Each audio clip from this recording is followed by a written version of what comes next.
Welcome to LTV's Food Talk, where we talk about food, fishing, farming, and all things East End. Today, my esteemed guests, Jason Weiner, the chef, co-owner of Almond and Bridge Hampton, as well as Almond on 22nd Street, Almond and Tribeca, L&W Oyster, and probably two other operations we don't even know about.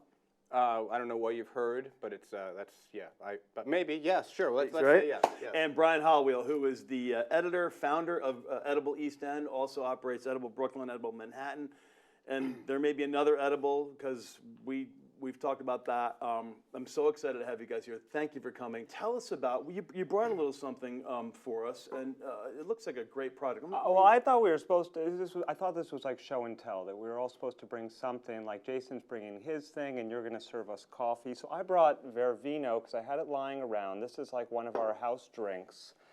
This is the new vermouth. I don't know which batch that is, but for the last 2 years or 3 years, Christopher and Channing Daughters have been making vermouth, a whole range of them.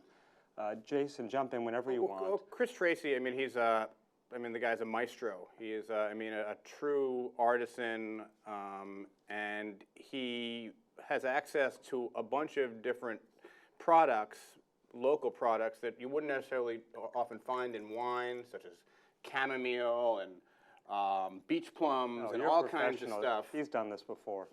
And he's infused them into this amazing.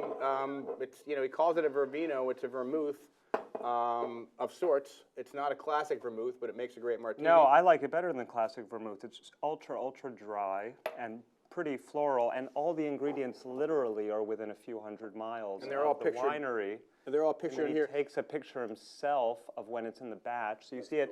But I think it's a nice metaphor for, that you can always do something new in life. I mean, here he's been making great wine, and like, oh, what else can I do? So he says, I'm going to make some vermouth. 19.7% alcohol by volume. That's more than like a Chardonnay or Twice, a Cab. yeah. Oh, for sure. Yeah. Okay. It's a fortified. Beautiful label. It goes very well next to this painting.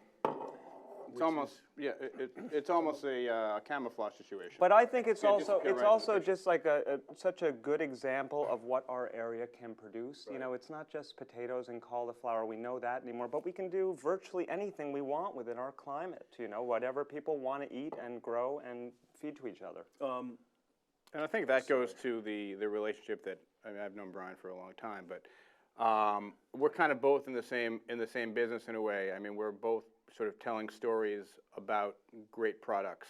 I'm a chef, but really what I do is just get amazing products that are locally grown, have a story behind them, and sort of put them on a plate and sort of go from there. Because you use local products as much, if not more, than any chef on the East End. And I guess my question is, what do you do in the winter? How do you manage Well, that? it's a good question. We do a lot of pickling and a lot of canning.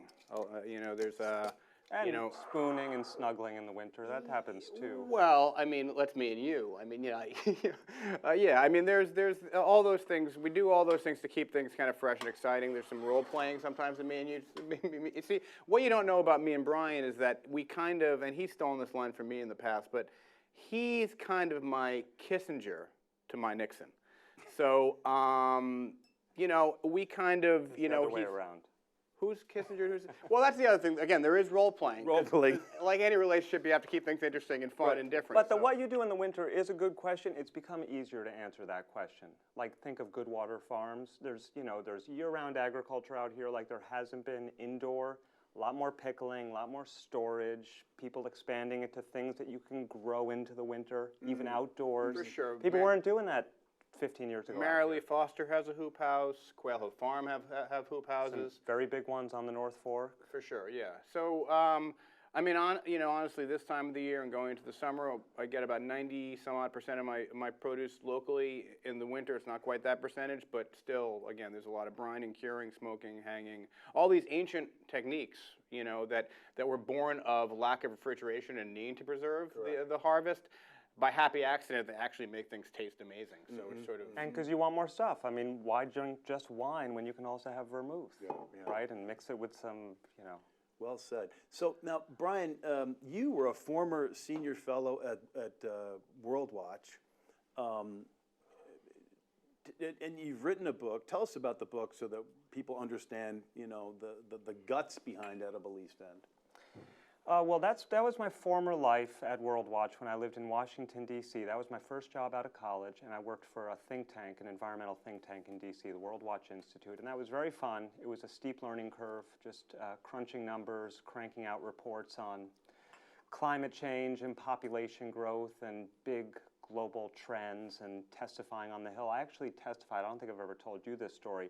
It was one of the early GMO laws that was being bounced around, and Monsanto and other producers of biotech crops, you know, were sort of bringing their lobbyists to force to D.C. And I had just written a big article for World Watch on, you know, do we need biotech crops? And so, of course, the opposition got hold of me and said, hey, will you come testify? And I said, well, this is great. This is like part of my job. I'm going to go testify at a Senate hearing. And it was the worst. I walked into the worst situation in the history of Senate hearings. What do you mean? John Ashcroft was the head of that committee. Oh, wow. What was the committee? It was the Foreign Relations Committee. They were approving some government funding for a law, biotech promotion law, that Monsanto was behind. It was very murky, 1998, early days of biotech. Yeah. And there were a bunch of old Republican senators who've now passed away, but they were all on that committee. You name them. Wow. You know? Great. And so, you know, they had their people, they'd trotted in, they gave their presentations, oh, we need this stuff to feed the world, and oh, yeah, this is going to be great for Africa. They had a guy who had formerly worked with Jesse Jackson, and then I get up there to give my presentation, which is the complete opposite, and all these guys start turning red. My wife is in the audience. I can feel her thinking, someone's going to, you know, Off you. Yeah, take this guy. But it was a learning experience. It was a learning experience. But that was a little bit like World Watch, my days at World Watch. That was that sort of thing, you know, big picture thinking, white papers, lobbyists. But while I was there, Did you have a moment that all were, you can't handle the truth? Did you do any standing up, cinematic, whole, Mr. Smith goes to Washington? You know, yes, there was a lot of that. I don't know if it's on tape. There was a lot of that. Yeah, I held my own. I got a little dry-mouthed, and I turned red when they turned red, but I went through my whole speech. Then they basically avoided me the whole rest of the hearing. And at the end, who was it? It was a senator from Iowa, really nice old farm guy. He said, Mr. Halweil, we haven't really given you a chance to say anything else. Harkin, Would you like to? Tom Harkin. That's what I was going to say. It was him, exactly. Nice guy. He said, would you like to make some closing remarks? So I just took that as a, you know, as carte blanche. I could say whatever I wanted at that point. I started talking about funding for women's health around the world and all the things that this committee had standed in front of. And at that point, senators actually got up and started leaving. So it was a dramatic moment. I said what I needed to. Good for you. You know, that whole debate about biotech has hardly changed in the last 20 years, which is a fascinating topic. But long story short, I don't usually use that expression, but I'm feeling long-winded this morning. At World Watch, I really got into, I saw that the most positive thing happening was the local food movement at the time. This was like, you know, pre-omnivore's dilemma and early thinking, because how else were we going to get a handle on climate change and food being shipped all over the world? And mad cow disease had just happened. That was all that same year. So people started really thinking. Food Inc. was about to come out, Super Size Me, Eric Schlosser's great book, Fast Food Nation. That was all happening. I wrote a book called Eat Here, which was like a manifesto on why we should all be eating local. It got a lot of pickup. And from there, you know, we launched the Edible magazines, and it's been a nice run, even though it was not a great time to get into the publishing business. Right. But it's a wonderful magazine with just a beautiful layout and the feel of the nice. paper. I Yeah, love the feels nice. feel Yeah, of yeah, the me too. publication. But you have great writers that get in depth into their subject matter, and it's, you know, if you're a foodie or just even a casual observer of the East End food scene, you got to pick it up, let alone now you've got Edible Long Island. For Nassau County, it's true. That one's been very fun, I have to say. We have a little bit more, as you know, because I know you explore Western Suffolk, Nassau, and Queens. I know you love hanging in Queens. There's a lot that they have there. Like, you can get good cake donuts, seasonal cake donuts on Long Island. I'm not sure I found that on the East End. I'm not sure I found it on the North or the South Fork. I love Breadzilla's donuts around the corner. Right. Dreesen's, I know, but not I gotta cake make a stop. donuts. I gotta. Yeah, I mean, yeah. I really just keep driving. I'm in Queens. I gotta I gotta go to Flushing, whatever, and then I keep going. I gotta check it out. Right. Yeah. So I live in Sunnyside when I'm not here, and there's a Lebanese to-go place. This is from the old country. They make spinach pies with real spinach. Right. I couldn't be happier, and his hummus is like made by the hand of God. I mean, the flavors are incredible. So I'm lucky to be in an actual neighborhood where there's also a Turkish component there. So there's Turkish restaurants, a little Turkish package store. So I'm in good shape there. If you need any spanakopita or I love Can I spinach give you an pie. order? yeah, later? olives, Okay. they What's got your- everything. What is the dish that you love to make from your heritage? Because you have a very interesting food history in your family. Well, The thank you. one dish. Oh, one dish from my family. Well, actually, it would be something I wanted to talk about, which my dad used to make this sandwich called the hard bread sandwich. He made it every Saturday morning for me for 10, 12, 15 years when I come home from college. He goes, hey, you want a hard bread sandwich? Well, it turns out that it's a muffaletta. Do you guys know what a muffaletta is? No, go ahead. Okay, so according to the Food Lover's Companion, a muffaletta is a hero-style sandwich originated in 1906, which has crusty Italian bread, provolone salami, then they add ham olive salad, which was my dad's. My dad would make it with tapenade. salami. He would make a salami, sliced tomato, sliced provolone, sliced red onion, and an olive salad. When you say olive salad, are you talking about a tapenade, or you're talking about? It's not a tapenade. It's rough actually chopped? you would get Progresso olives or some brand of chopped olives, Sure. and then he would chop it more and just ladle the olives on it. So it turns out I've been eating a muffaletta.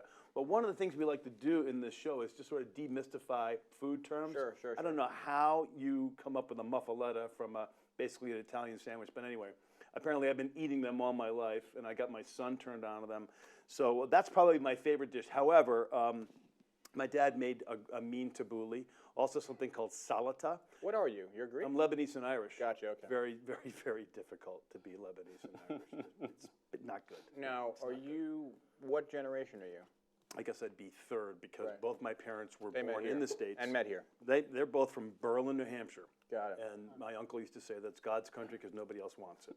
It's like 35 miles from Canada. It's on the other side of the presidential range. I got you. Unfortunately, it's a dying town. They bring the prisons here. We'll take the prisons, you know. But that's where they're from. And I never lived there, but I visit there as often as I can. I've got fond memories. Sure. They make a muffaletta, and they sell it in like all pre-made. Calling it a muffaletta? They call it a... No, they call it a hero. You know, Cavagnola's in Sag Harbor sells a muffaletta. They call it the papadou. They have another name for it, but you get that in New Orleans. I was in New Orleans recently, and I had a muffaletta. And Called a muffaletta? They call it that. right, Yeah. right. They call it muffaletta, I think. Muffaletta. And So- what do you... I don't. I call it muffaletta. I'm not a huge... I mean, I actually like it. I like it. And you call it... Muffaletta. I call it a muffaletta. That's what I call it. Is there like a hesitation? There's a pause. Yeah, it's a pause. It's like an accent. You wait. It's like a pregnant, like it's weird now. Muff. You wait for people to look around. Then you... Muffaletta. That was easy. So, Oh, Jesus. I know, right? Um, Jason's gonna peg me. Jason's gonna try to make this like this is my legacy. This is 'cause I your brought thing. this It's little kind of button like here. This is the from Gary. Staples. A little bit. It's like the Gary Shandling show with what's his name, Jeffrey Tambor. Hey now, right? This will be your shtick. 5 people in the whole world, history of the world, that you would like to have to dinner. Oh, wow. Jeez. I wouldn't mind, I mean, of course, Neville Chamberlain and Adolf Hitler. That's the low-hanging fruit, right? And then you'd have They're to... probably already taken. And then I'd be quivering in the corner, so I need someone just to kind of get the conversation rolling, so Terry Gross. So that's then I could just really, I don't know, I could just really zone out. Well, you and need just some do- music. How about someone who can sing? Right, Lenny Kravitz, of course. Or, right? Or Not my choice. All right, How so about yeah, Questlove? no, He's These must be no, yours, too. then. He's more into food. Questlove. Wait, who I do don't you think- have? And Jimmy I'm Fallon, not 'cause sure. that would be fun. I don't think Adolf Hitler would really see. Lenny Kravitz is half Jew, half black. That would really So you really have, stick you have, in you Adolf. have, you have Chamberlain. I got to write these down. Right, Chamberlain. Hitler, Terry Gross. Terry Gross. Lenny Kravitz, just because he's kind of like sexy and maybe can maybe kind of can bridge the divide, right? And are you looking for more half Jewish people like that Adam Sandler And then song? you have the Goldie Hawn. Okay, well, I already. This We is my need five, one more. Right? This is my five, all right? Who do I have? So Paul Newman. You've got Chamberlain, Hitler, full Terry Jew. Gross, I hate when people say Paul Newman's half Jew. He's full Jew. Lenny Kravitz. We need one more. 5, 4. Someone My from your family. daughter in about 30 years. I'd like to see what that is. That's good. Seriously, I'd Oh, like yeah. to see what the heck's Reeve, going on there. Reeve in 30. I've eaten with Reeve. She's a good eater. She enjoys a meal. Yeah. Not all kids understand that, I have to say. I mean, I have 2 little kids, 6 and 8. They are good eaters for what it is. My daughter enjoys a meal. She gets the conviviality and and she'll try new foods. She's She's great with that. oysters Yeah, at, oysters, all I think just after she learned how to walk and then she started eating oysters. We were at a party, she probably had a dozen raw oysters at a big oyster party, and a few people that night got sick. They ate so many oysters, she didn't get sick. Oh, wow. My Gut 5. bacteria? Is that you think that's the presence of gut bacteria? I mean, you could eat a lot of fermented. The other day That's a great point. we had Steve From we had- her mom, maybe. Right. We had Brian. We had the whole Haweil connection come over to the house for dinner, and we're cooking, and I was like, "You don't have anything fermented? They're coming over. You better get something fermented." I ran back to the restaurant, got some kimchi, and brought it over because I didn't want you walking out on me. And to bring up Michael Pollan again, because the guy has brought a lot of wisdom to the food discussion. You know, his famous 3 rules that he came up with in defense of food. I know the. Eat food. Eat food. Not too much, mostly plants.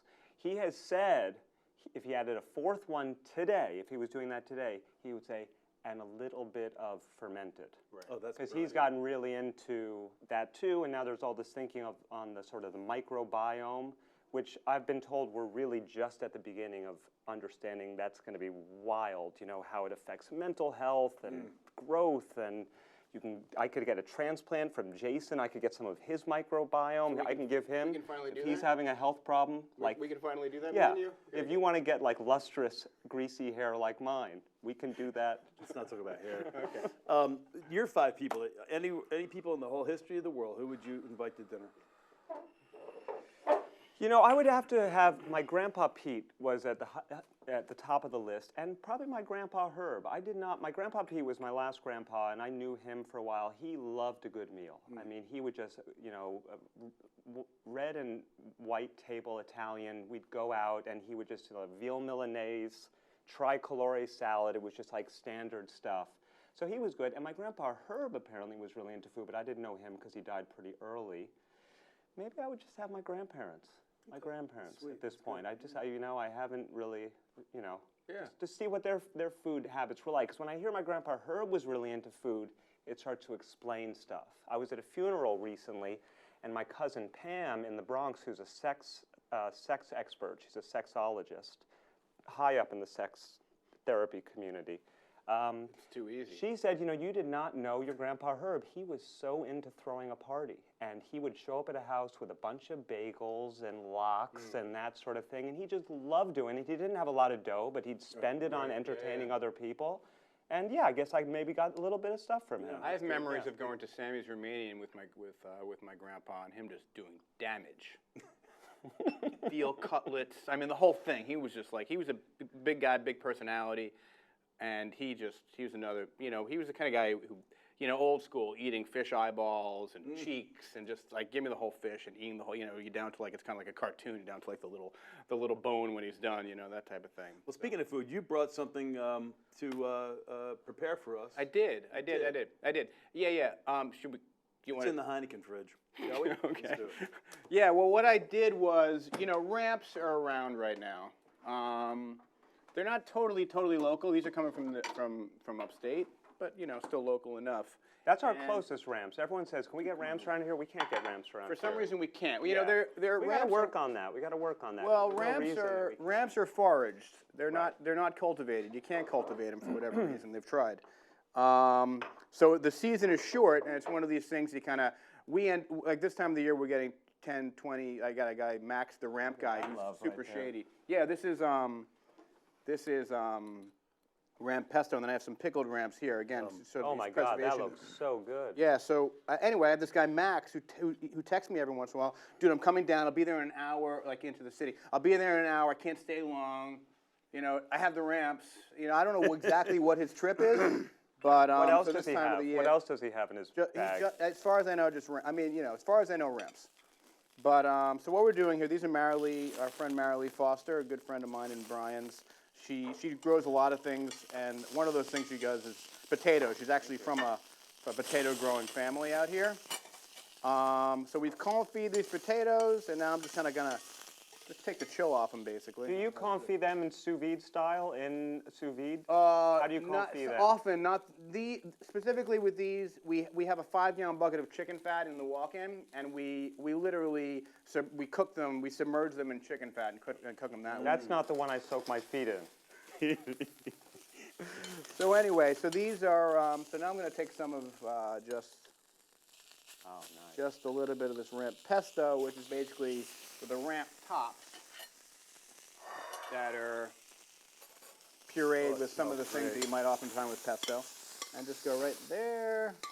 Kind of really. So you really just took the chill off those potatoes. Really just take the chill off, because the cured salmon is something that's kind of you want to keep it kind of yeah. And then we'll go a couple of.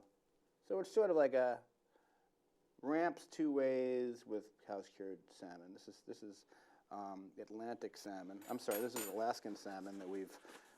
It's kind of like we're smoking it, but we haven't smoked it. We've just cured it and then air dried it, and that's it. It's really kind of all. That's all you need to do. You guys want to get in there? Is this on the menu at? It is. It is. It's. I think we call it house cured salmon with 2 kinds of ramp love, because that's kind of what it is. Ramp.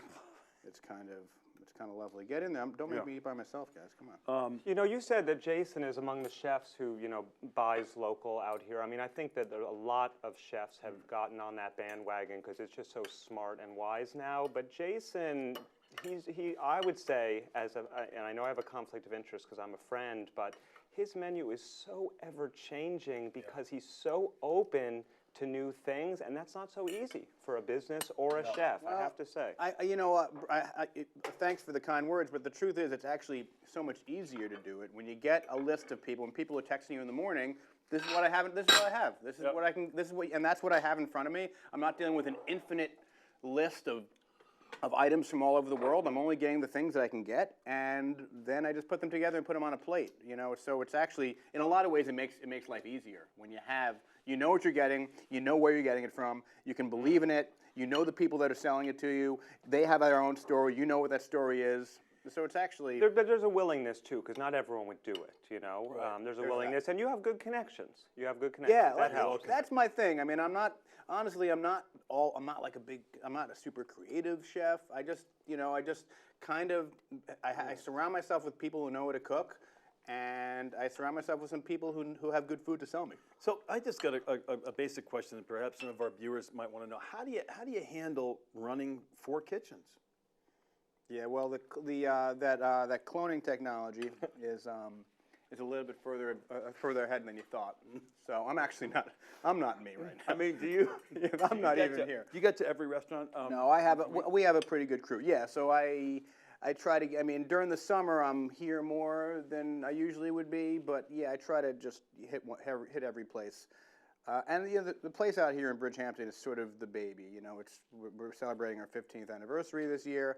So honestly, this is kind of where me and Eric are most of the time. It's the smallest place. I feel like our presence is felt more here. Our clientele kind of relate the restaurant in Bridgehampton to us more directly. The places in the city, while obviously it's us and we have a connection to them, there are other people there who people expect to see. There are other people in the front of the house, in the back of the house that people kind of know. So that said, I'm in the city. Well once a done. week here, Yep, it's not easy. Well done, well done. It's not an easy thing, but I think in this day and age, I mean, you kind of have to manage things in different places, all over the place. I mean, I think we have similar challenges in our businesses that we, live out here, but manage people elsewhere. I mean, I will say that there are times, me and Eric, my partner Eric, who obviously both of you know, we have the conversation often, like, I wish at some point one of us had, like, I don't know, gone to business school or something. Because he's a front of the house guy, I'm back of the house guy. So all these other sort of skills that we've had to kind of pick up, we've literally just kind of had to pick them up along the way. It's not like we were ever kind of trained to be, have these other skill sets. We just happen, hopefully have them, but it's, really at the end of the day, we're most comfortable Cooking, running and restaurants treating and making customers happy. That's exactly right. Well, Eric is the consummate maitre d'. He's good like that. I wrestled with inviting him on, but I opted for Mr. Haweil. But we'll get Eric back on because he's a hoot. He's just a great guy and a long-time friend and colleague and client, and you know.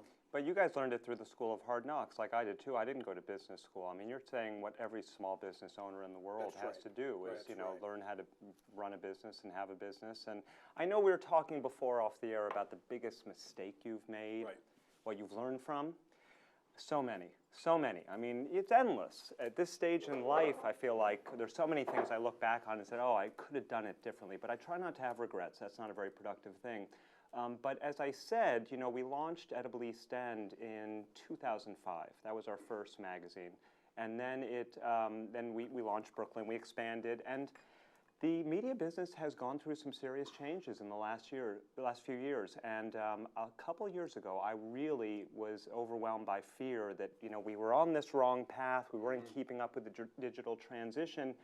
And then I kind of accepted, okay, but you can fix this mistake. You can think about what's coming down the pike trend-wise. And we shifted our staff. We shifted our workflow. We moved around and, learn from your mistakes. Get on with business. Adjust. Yeah, you got to be nimble. We're running out of time. We could easily do a double header with you guys. I just want to thank our viewers. Thank you, Brian. Thank you, Jason. Remember, cógelo suave, pero cógelo.